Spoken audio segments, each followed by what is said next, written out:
Muito bom dia a todos e a todas. Sejam vindos à OAB da Barra da Tijuca. Quero cumprimentar também quem começa a nos acompanhar agora através do YouTube da OAB da Barra da Tijuca. Aproveita que está começando o evento, compartilha com seus colegas, compartilha com quem gosta desse tema, que eu tenho certeza que hoje aqui vamos falar de mediação e o Código de Processo Civil, e é um tema que temos pessoas especialíssimas para falar disso aqui na mesa. Eu inicialmente quero cumprimentar a doutora Manuela Dourado, nossa presidente da Comissão de Processo Civil da OAB Barra da Tijuca, dentre outras funções que Manuela tem na nossa ordem. Manuela sempre muito atuante, muito presente, contribuindo muito para a advocacia. Estou um pouco rouco assim por causa de Manuela, né? Ficamos um pouco rouco, mas foi uma comemoração muito feliz, muito agradável. Já aproveito para também agradecer mais uma vez, quando querida. Estamos com a doutora Raquel Rossi, nossa presidente da Comissão de Mediação da OAB da Barra da Tijuca, que também vem fazendo um trabalho, já desde a gestão anterior, vem fazendo um trabalho de qualidade, um trabalho com muita dedicação. Ela, e na pessoa dela, cumprimento todos os membros da Comissão de Mediação. Raquel, muito obrigado. Estamos muito felizes de ver as comissões da OAB da Barra da Tijuca trabalhando, atuando, produzindo, entregando para a advocacia o que, de fato, é o nosso dever estatutário, nossa missão enquanto advogados que se doam para a Ordem dos Advogados do Brasil. Sempre bom deixar claro que esse trabalho da Ordem, de quem se coloca na condição de trabalhador de ordem, é um trabalho completamente gratuito. É um trabalho em que nós doamos o que temos de mais precioso na nossa vida, que é o tempo, o tempo e o conhecimento. Então, esse trabalho é um trabalho que tem que ser sempre valorizado, ressaltado às pessoas que assim o fazem. Então, você, doutora Manuela, doutora Raquel, estou de parabéns, doutora Juliana Loss também, e aproveito para cumprimentar e estender todos os agradecimentos. Eu vou passar a palavra para a doutora Raquel Rossi para iniciarmos aqui. Ela vai falar especificamente sobre a advocacia consensual em prol das soluções extrajudiciais de conflitos. Bom dia a todos. Olá, bom dia, obrigado. Bom dia a todos. Queria agradecer ao Dr. Marcos a oportunidade de mais uma vez estar aqui nos transbordando, né? Porque eu digo que a gente planta, colhe, né? Através da nutrição, e a gente transborda. Na OAB Barra e a OAB seccional, a gente nada faz além de transbordar o que a gente está recebendo, e de forma gratuita, né? Isso que faz a gente acreditar nesse trabalho. Queria agradecer também a doutora Manuela pela participação, e também a doutora Juliana, que está aqui, nossa convidada, que vai contribuir muito com o evento de hoje. O meu tema, nosso tema dessa reunião, né, desse debate, é falar um pouco da mediação, né, que a Juliana vai trazer, um pouco da advocacia e como que essas formas, né, de resolver conflitos podem interagir em comum. Né? Como é que a gente pode trabalhar de uma maneira que a gente consiga avançar com as soluções adequadas de conflito. Então, assim, o que eu trago para vocês em relação... Pode passar os slides, gente.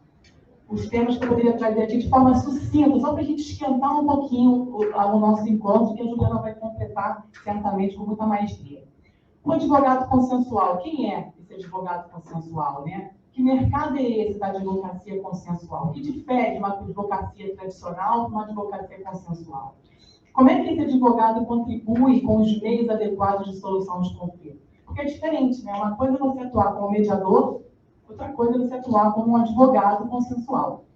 E os princípios, né? Onde eles estão elencados? A gente sabe onde eles estão elencados. Eu vou trazer aqui apenas para a gente reforçar um pouco desse conceito, para a gente começar a internalizar essa nova ótica. Porque não adianta a gente falar muito da teoria e a gente não trazer para a nossa realidade. É o que a gente vem buscando muito hoje no Rio de Janeiro, trazer para a realidade o que está aí nas legislações, né? E também já conhecido muito por todos o Pacto Nacional da Advocacia, em prol das soluções extrajudiciais, que foi feito em 2016. através do Conselho Federal, com todas as seccionais e suas devidas comissões de mediação. Então, eu trago para vocês uma reflexão, né? O advogado indispensável é a justiça. O que é a justiça? Como é que está esse advogado trabalhando com a palavra justiça? Como ele vê a justiça? Né? Porque quando o cliente chega perguntando, eu quero justiça. O advogado vai trabalhar a justiça de que forma com esse seu cliente? Eu digo advogado consensual, né? Um advogado que está linkado com a ideia de trabalhar métodos alternativos de solução de conflitos, não apenas pelo viés do judiciário. Então, justiça se refere a um estado ideal de interação social, né? Justiça nada mais é do que necessidades humanas e que variam de pessoa para pessoa. Então, a gente pode pensar que justiça deve ser um equilíbrio e deve ser razoável, imparcial entre os interesses das pessoas. Então, quando eu atuo na advocacia consensual, eu preciso pensar assim, ambos que estão ali naquele litígio ou naquela possível demanda que possa ainda ingressar no judiciário, eles estão buscando justiça. Então, você precisa definir o que é justiça. Você tem que checar com as pessoas que estão te buscando o que a pessoa quer, efetivamente, e não olharmos apenas para a legislação pertinente ao caso real. Então, a maneira de perceber como é que é esse direito, o advogado precisa realmente trabalhar essa questão de traduzir o direito através das necessidades que estão sendo trazidas naquela consulta, né? Naquela demanda que está vindo até ele.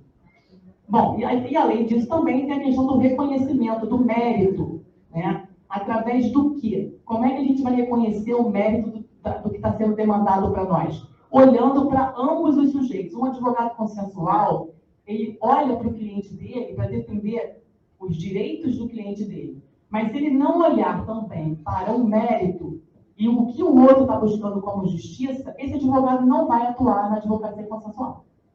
E aí eu escuto muitos colegas que trabalham comigo, eu conheço, eu sei, mas na hora que senta para conversar com o cliente, você percebe um viés totalmente contencioso na comunicação, o que foge da advocacia consensual totalmente.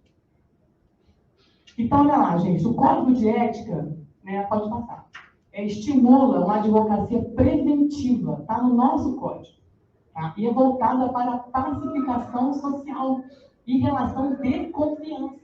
Então, olha o artigo 2º. O advogado é indispensável à administração da justiça, que eu acabei de falar.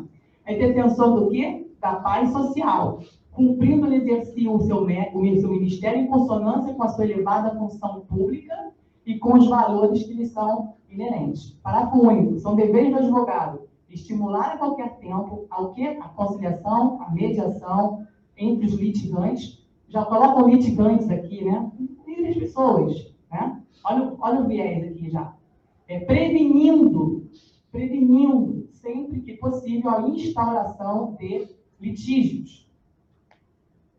Artigo 3º. O advogado, então, deve ter consciência de que o direito é um meio de mitigar as desigualdades para o encontro de soluções justas. O que é justo, gente? Somente olhando para a pessoa e para o problema. Eu não preciso olhar para a lei primeiro, eu vou olhar para a pessoa e para o problema que está vindo até mim. E que a lei é um instrumento para garantir a igualdade de todos. Depois a gente olha para a lei. Claro, é necessário. Então, direito, para mim, gente, dentro do viés da advocacia consensual, nada mais é que igual necessidades e interesses. Isso é o direito para mim. Então, as relações entre o advogado e o cliente baseiam-se na confiança recíproca. O que é isso para mim? Um rapport. Então, se um cliente chega para um advogado consensual e ele percebe que ele está sendo escutado dentro das suas necessidades e interesses, inicialmente, já cria-se um rapport. Que a pior coisa é você procurar um advogado, ele já vai para a lei, já vai para os seus direitos legais, civis, né? Você não tem aquele rapport com o cliente. O cliente não se sente escutado. Ele está cansado de buscar somente a legislação para resolver os problemas, não é verdade? Eu, pelo menos, eu penso dessa forma. E é por isso que eu atuo muito na mediação privada e também com conhecimentos voltados para essa área, né? Que é a comunicação não violenta, que é a mediação de conflitos, gestão de conflitos e advocacia consensual. Qual é o foco da advocacia consensual, gente? A gente precisa olhar para o foco, porque a gente fala assim, estamos olhando para o foco, mas na hora de fazer, faz diferente.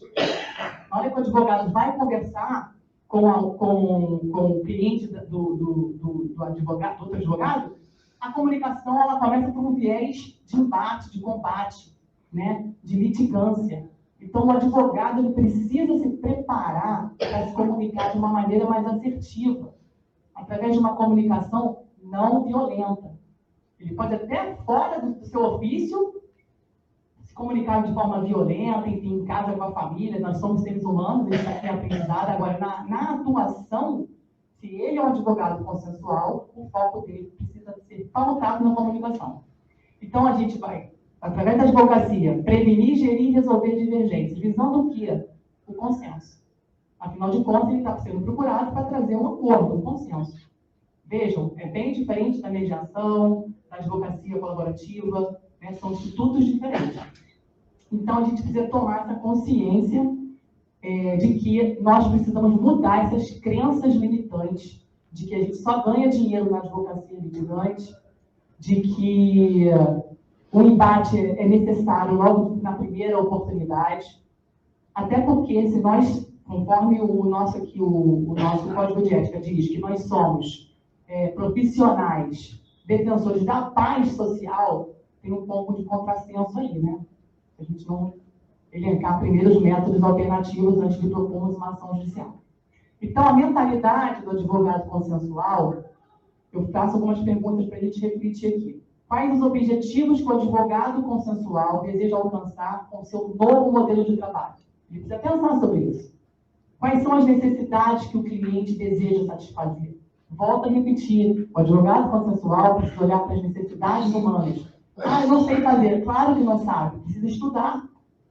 A gente precisa estudar. Existem livros, eu estou até com livros aqui de comunicação não violenta, quem quiser depois eu posso também fornecer, porque esse advogado ele precisa se capacitar. Eu estou falando por mim, gente. Né? Eu falo muito por mim. Então, ele precisa saber fazer perguntas numa entrevista, numa consulta. Então, como é que pode contribuir para que todas as pessoas envolvidas no litígio cheguem a um consenso? Pensar nos objetivos e necessidades da outra parte, né? Não olhar somente para o seu cliente. Eu estou fazendo alguns trabalhos, eu ainda percebo advogados que contratam pessoas para fazer moderação, mas continuam ainda com aquele viés. Mas espera aí, mas ela não retornou? Não quer resolver, doutor. Ih, está enganando, está só ganhando tempo, sem ao menos checar isso, né? Uma coisa é a percepção, outra coisa ela te confirmou isso, ela mandou um e-mail dizendo isso para você ou não? É sua percepção, né? Então, o que pode ocorrer se as partes não fecharem um acordo? Então, são perguntas que nós, advogados, precisamos começar a colocar na nossa carteira de trabalho.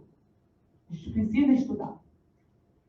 Bom, então a capacitação profissional, como eu estou dizendo, o advogado consensual vai para além da expertise jurídica. A gente se forma, fazemos graduações, tal, mestrado, mas e a parte da comunicação? E a expertise para fazer as tratativas, para buscar uma negociação, para levar o teu cliente para uma mediação, né? E você ficar só atuando como assessor jurídico, ou não, para você atuar como advogado consensual, ou para você participar de uma advocacia colaborativa como advogado. Para qualquer uma dessas escolhas, que você precisa ter essa carteira para o teu cliente, você precisa dominar. Então, a gente percebe que a gente está percebendo que está, sim, existindo uma modernização na atualização das práticas advocatícias. Quem não está se atualizando vai ficar para trás, porque a sociedade está querendo, sim, uma forma diferente de resolver conflitos. Quando a pessoa não sabe, quando ela passa a conhecer essa possibilidade, ela tem anseio e desejo de entrar por essa seara. Tá? Então, esse novo profissional ele precisa desenvolver esses modelos de atuação com foco na prevenção, na gestão e na solução dos conflitos, dos casos, né? Através das características da autocomposição, da eletrocomposição e também da híbrida, né? Então, avançando aqui, já quase indo para o final, os benefícios da advocacia consensual. Primeiro, no meu ponto de vista, né, o primeiro é trazer a humanização. A gente se tornar pessoas mais humanizadas. E o que é isso? Isso é um exercício diário, tá? A partir do momento que eu acordo de manhã, eu falo para mim, eu preciso me tornar hoje mais humanizado. Primeiro com os de casa, depois com os colegas de trabalho. E mesmo diante dos desafios que a gente passa a ter. Percepções, né? Interpretações. Se eu levar um embate para todas as interpretações que eu vier a ter, eu já vou estar estimulando em mim uma advogada bem litigante. Então, eu preciso mudar o meu pessoal para eu mudar o meu profissional. É muita forçação de barra você querer ser uma advogada consensual se na tua vida você sai por aí fazendo o que quiser e não respeita ninguém, interpreta tudo de uma maneira diferente do que está sendo a realidade. Lembra? Comunicação não violenta. Observar sem avaliar. A gente observa. Depois a gente checa se é aquilo mesmo que a gente está pensando. Então, além disso, outro benefício, o advogado consensual, ele administra os prazos. A gente tira o judiciário desse campo dos prazos. Ele vai coordenar os prazos junto com os clientes, marcar as reuniões, né? Se o processo estiver, de repente, judicializado, pede-se a suspensão do processo. Então, ele domina os prazos numa advocacia consensual.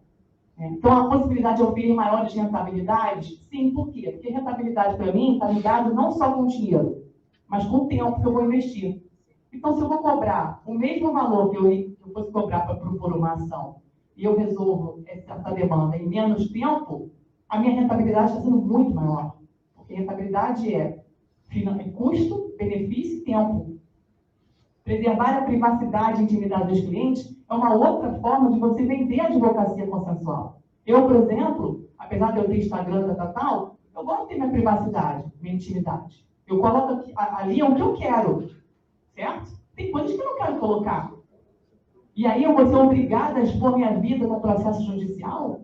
Tem gente que usa disso para se promover. Aí fica um interesse. O teu cliente tem interesse em promover uma ação para se promover na mídia? Aí é outra questão agora. Quem não tem o interesse de se promover através de um processo, a advocacia consensual é o melhor caminho. Porque você vai falar para o teu cliente, olha, aqui você vai ter sua privacidade, sua intimidade. A gente vai resolver aqui entre quatro paredes. Né? Vamos conversar com a outra parte? Vamos convidá-los? Trazer um protagonismo para a solução do problema. Né? Você traz as pessoas para o protagonismo. O que quer dizer isso? Eles vão escolher, eles vão brigar, vão discutir, mas eles vão estar no comando daquela situação. E o advogado precisa passar esse comando para o cliente, porque o advogado não é terapeuta, o advogado não é, enfim, amigo, né? Acaba tendo papo em reuniões inócuas. Não, o advogado tem que ter um papel ali de um protagonismo junto com as partes, com os clientes, na verdade. Então, por fim, buscar uma solução diferente daquelas que nós estamos acostumados. Eu trago, né, a Dulce Nascimento, porque ela fala muito bem, ir para além do óbvio. Porque qual é o óbvio? Não, o outro não quer, o outro não pode. O outro realmente está com interesse de briga. Será que isso é o óbvio? Você já checou? Já exauriu todas as possibilidades? Todas? Porque para mim, o primeiro não para mim não existe. Eu preciso realmente checar todas as possibilidades de que não há possibilidade de fazer um consenso, um acordo. Sempre lembrando da voluntariedade, né? Você não pode forçar ninguém a fazer acordo. Então, a advocacia consensual também trabalha com a percepção do conflito, que eu falei para vocês, foca na pessoa, no processo, no problema. Né? O processo é o que já foi feito para resolver até ali. Né? E o problema é o tema, é o que vai ser discutido, é o que a gente leva para o nosso código, né, civil, para a legislação. A gente não pode resolver fora do código. Né? A abordagem é centrada nas pessoas e no advogado, e não em direitos legais. A lei aqui é usada apenas para garantir esses direitos. O advogado consensual muda a forma como se percebe o conflito e atua auxiliando pessoas a buscarem uma solução não litigante. Volto a dizer, se esse advogado não se capacita e cria uma nova mentalidade, uma nova crença, ele só vai dizer que é um advogado consensual, mas ele vai estar trabalhando pelo viés litigante. Eu consigo perceber isso rápido. pela comunicação, pela maneira de se colocar, pela maneira como conversa com a outra parte, né?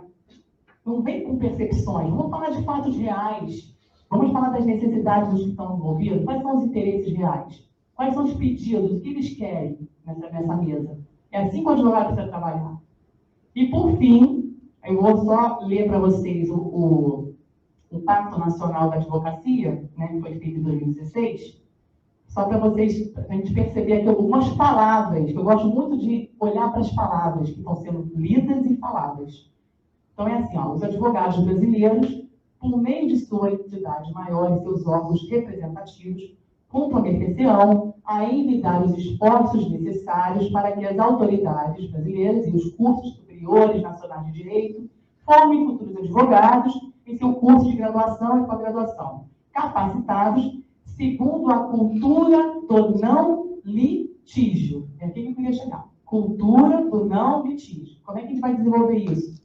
Estudando, mudando a mentalidade, falando sobre comunicação não violenta, estudando mediação, frequentando outros meios, abdicando de pessoas que não estão na mesma vibe. Desculpa, gente, vamos falar um coloquial. Não é verdade? Escolher aonde a gente quer estar, com quem a gente quer estar, porque a gente se contamina. A verdade é essa. Somos seres humanos. Então, vamos lá. Cultura do não litígio, do consenso e da colaboração, para que, diante da eventualidade da ocorrência de disputas, estejam preparados e habilitados a explorar a resolução do conflito, não só pela via judicial, aí, frisando, mas prioritariamente por meio da negociação, mediação, conciliação e arbitragem, ou outro método qualquer adequado, cientes de que estarão, assim, colaborando de forma específica ou efetiva para a pacificação social. Então, eu hoje, já vi antes, quando eu me formei em 2007, mas eu não tenho dúvidas que o advogado é, sem sombra de dúvida, sendo redundante, um profissional primordial na sociedade se ele atuar dessa maneira. É óbvio, gente, nem sempre tem gente que quer fazer acordo, claro, a gente vai buscar o meio judicial, mas, a priori, seria essa a função do advogado, do meu ponto de vista. Eu queria agradecer a vocês pela presença e deixando aqui agora, deixando não, né, convidando, porque eu não deixo nada para ninguém, a querida Juliana, a trazer as suas considerações. Obrigada. Fala um pouquinho, Manu, que eu faço com você. Esse tema, primeiro, parabéns pelas colocações, parabéns pela forma como tu trouxe esse tema e os exemplos. É importantíssimo trazer esses exemplos também. Sabemos que, de fato, nós somos seres humanos infalíveis, né? Somos aí, podemos errar a qualquer momento, claro que ninguém busca o erro, mas acontece da natureza humana, isso. Essa questão da remuneração, eu fico muito feliz de ver esse tema sendo tratado agora em um evento. Esse é um tema que a Raquel, né, a gente aqui na OAB Barra, a gente já vem discutindo isso há pelo menos 1 ano e meio. Já tive várias reuniões com a Raquel. A Raquel ela tem um trabalho já bem amplo nesse aspecto, né, já bem escrito, né, Raquel?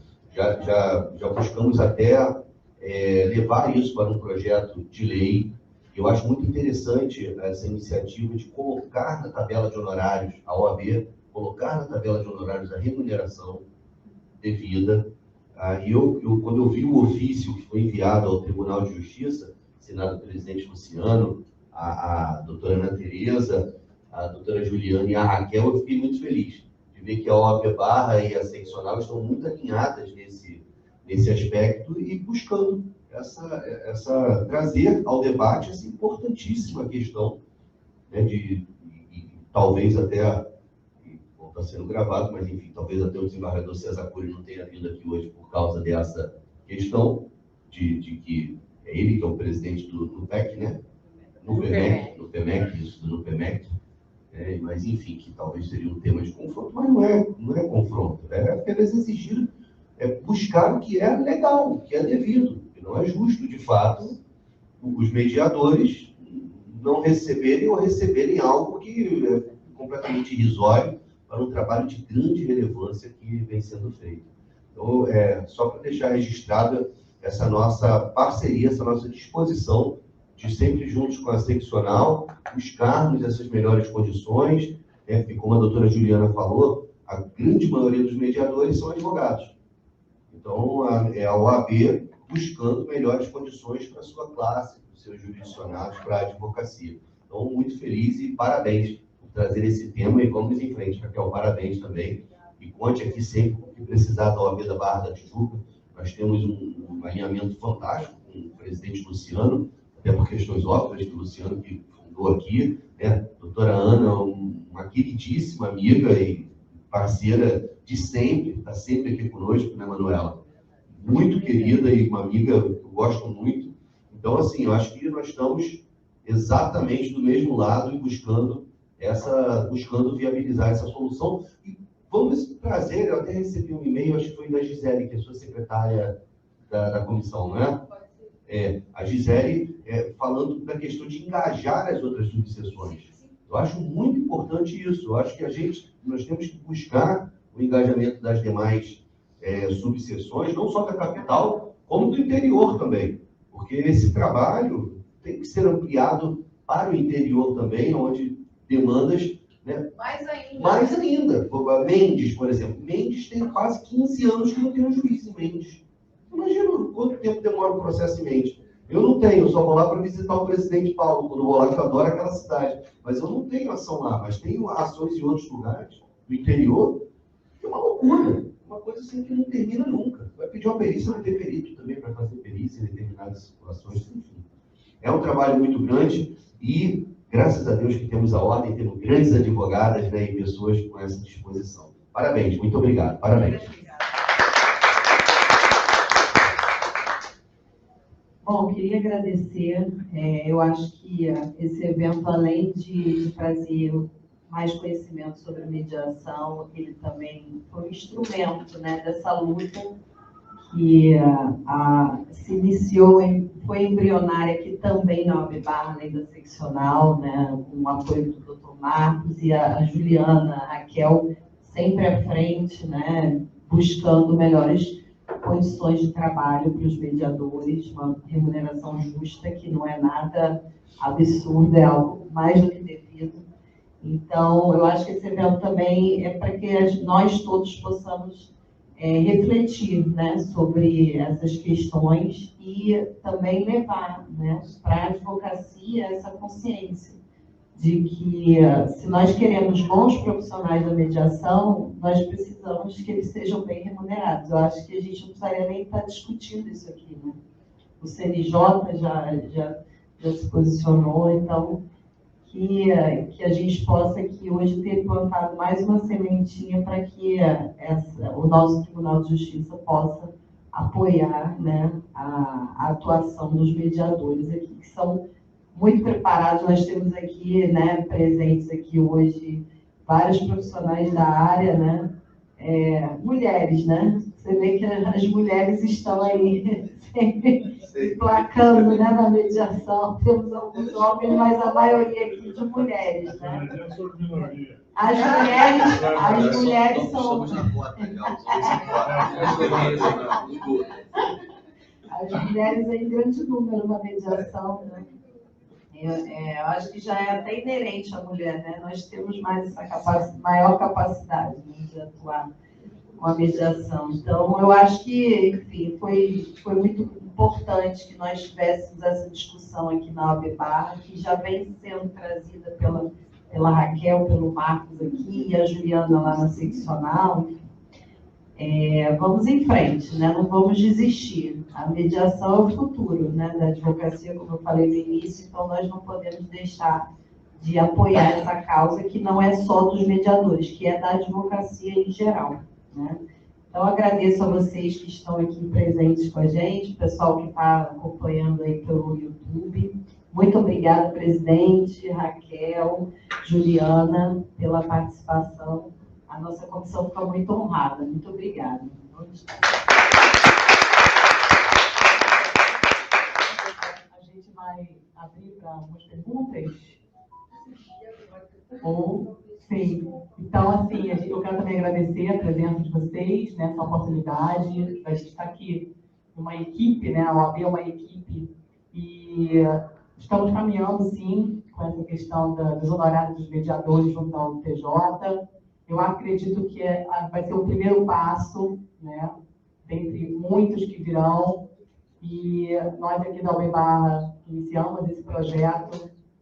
Convidei a doutora Juliana para estar com a gente junto nisso, a fim de que a gente consiga unir forças também com as outras subseções, que o Paulo Marcos comentou, acho importante, porque nós temos mediadores em todas as SEJUSCs, né? Então, se não temos, precisamos ter. Vamos ter. Então, estou muito feliz com essa oportunidade, porque eu acho que junto a gente vai mais longe, né? E aí, me coloco à disposição de vocês para qualquer dúvida, é só contactar, que a gente está sempre aqui disponível. Só agradecer e dizer que é um prazer estar aqui com gente tão guerreira e competente. Muito obrigada. Bom, senhoras e senhores, agradeço mais uma vez a participação de todos aqui no auditório, quem está nos assistindo no online. Se tiver alguma dúvida, deixa nos comentários que nós vamos encaminhar para a doutora Raquel, doutora Juliana, enfim, tá bom? Mais uma vez, obrigado a todos vocês, parabéns a todas vocês e bom dia, vamos nessa.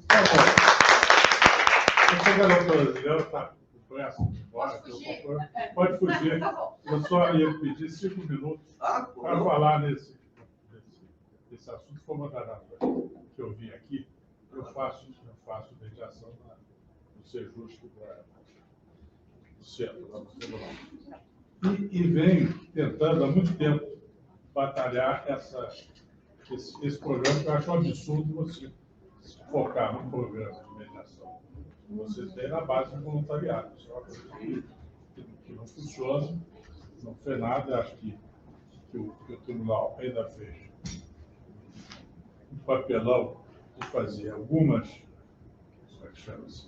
câmaras a investirem dinheiro, estimularem pessoas a serem mediadores, para fazer hoje tem uma resolução, sei lá o que é que matou com todas as câmaras na base de fazer, porque elas não são mais aceitas, não podem fazer mais o treinamento nos SEJUSCs, só podem ser alunos do EMERGE.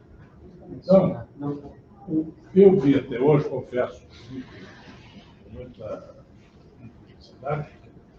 perplexidade, é que a OAB não tivesse tido, ou pelo menos conhecido, uma movimentação mais firme do que eu vi, pelo menos agora, que houve um encontro com o presidente do tribunal. E que eu fico agora bastante mais preocupado, porque eu acho que o SEJUSC é um